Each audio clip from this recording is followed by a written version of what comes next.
Good morning, everybody. Pastor Nate Borman here, one of the pastors at Mount Lebanon Lutheran Church. I'm really glad to be with you, to share a word with you from God's Word. Today, I want to start talking to you about choices that we make in our lives. That's one of the things that Paul talks to us about throughout the book of Corinthians. He talks a lot about freedom. He talks about something that in the church we call adiaphora, and what that means is things God hasn't commanded and things that God hasn't forbidden. So there are things in the Bible that Jesus says he doesn't say anything about, so things about which God is silent. And so what that means is we have choices to make. And I want to give you 4 questions. This is a really simple devotion today. I want to give you 4 questions that you can ask yourself when it comes to making choices. And when we make choices, we can make choices about what we're going to eat, whether we'll eat at Burger King or Chick-fil-A or Taco Bell or Red Lobster. We can make choices about where we're going to spend our money. There are a lot of things that we do every day that are not in and of themselves sinful. There are a lot of choices that we make every day that are really God hasn't told us about. Like, God didn't tell me whether I should wear shoes or sandals today. God hasn't told me what kind of sweatshirt I should wear today. He hasn't told me what kind of hat I should wear today. He hasn't told me about a lot of things.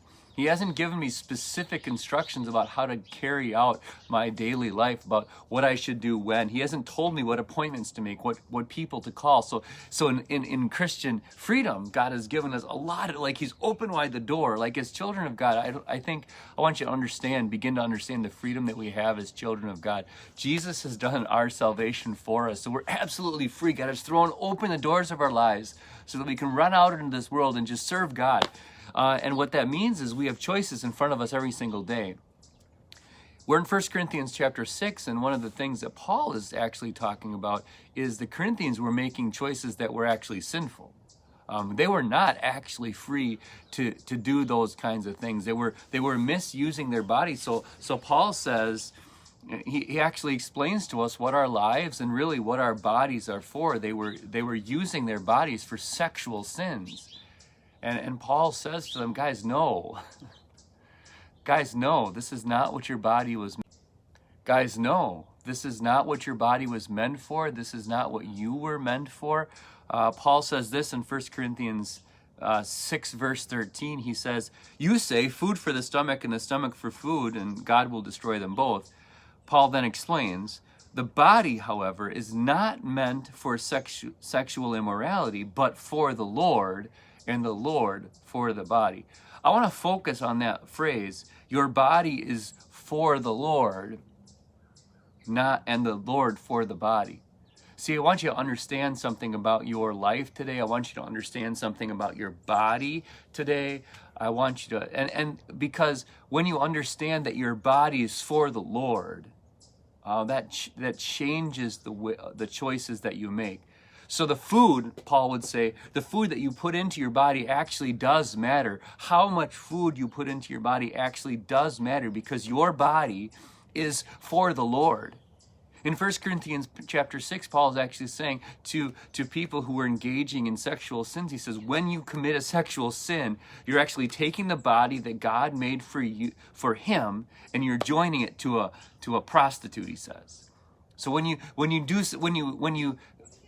commit a sexual sin, Paul says, you're actually abusing the body that God inhabits, right? He said, Paul, at the very end of the chapter, this is the beautiful passage. You are not your own. You were bought at a price. Therefore, honor God with your body, right? You don't belong to you. This day doesn't belong to you. You belong to the Lord. Your body belongs to the Lord. So, what about the choices that we have to make? There are 4 questions I want to give you today to help you think about how I'm going to use my body. First, you have to ask the question, is there a specific command for or against it in the Bible? Is it sinful? See, before we can get on to discussions about whether we're free to do something, we have to ask the question, is what I want to do sinful? Does God forbid it? Does God command it? What does God in his word say or not say about this particular thing that I want to do? Because before we can ask questions about the benefits of doing this thing, we have to ask the question, well, whether it's beneficial or not is irrelevant if God says it's sinful. Whether I enjoy it or not is irrelevant if it's sinful, right? Because our sinful nature is so screwed up, is so messed up, that we sometimes want things that we shouldn't want, and we enjoy things that we shouldn't enjoy. Our sinful nature is wicked and beyond cure. So before we make choices about doing things we want to do, that we would enjoy doing, we have to ask the question, is it sinful? And the second question we can ask then is if it's not sinful, if God allows us to do it, is it necessary or helpful? So is this thing that I want to do, is this choice that I want to make, is it necessary, is it helpful to other people? And you can maybe make a list, but I want you to evaluate your life and the decisions that you make, and through that lens, that is it sinful, is it helpful, is it necessary? Is this thing that I want to do, is it going to help people?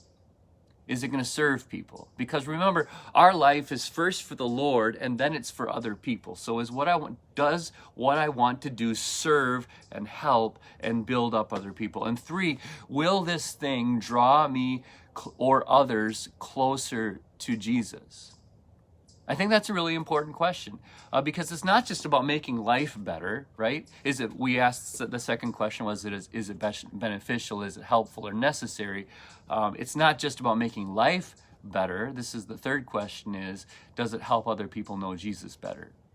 Right? I think that has to be one of the primary lenses. Again, another lens, another question through which we view our life and through which by which we make decisions. Is this thing that I want to do, does it actually help people know Jesus better? Will it help them grow in their faith? Or will it push them away? Right? I think you have to ask those questions, because, again, if we lived in a vacuum, if it was just me and my own little Nate world, I could make a lot of choices and they would be okay.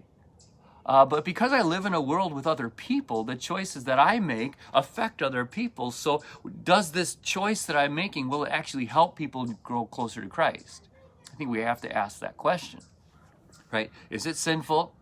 Is it helpful or necessary? Does it help people know Jesus better? And 4, is this going to give Jesus honor?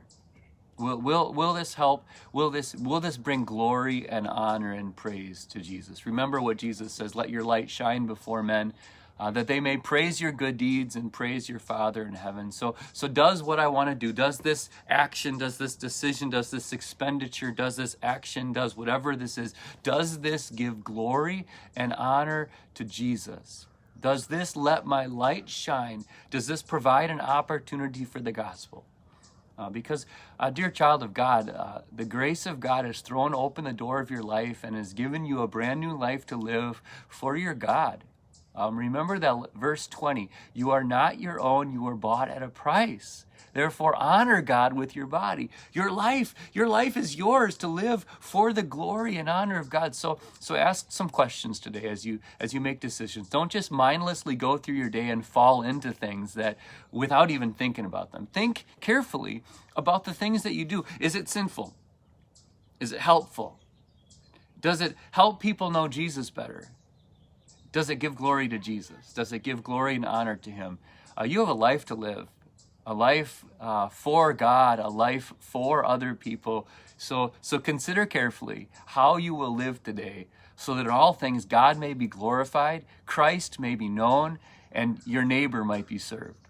So have a great day, everybody. The Lord be with you all and grant you his peace. Again, we have in-person worship tonight, Saturday evening at 5:30 p.m. We have in-person worship again Sunday morning at 9:30 a.m. And then we will broadcast our service Sunday morning at 9:30 a.m. on YouTube. And I've been trying to put it here on Facebook as well. No promises, but I'm going to try to do that again tomorrow morning. So have a great day, everybody. But the Lord be with you all and grant you his peace. Now, go and live for him.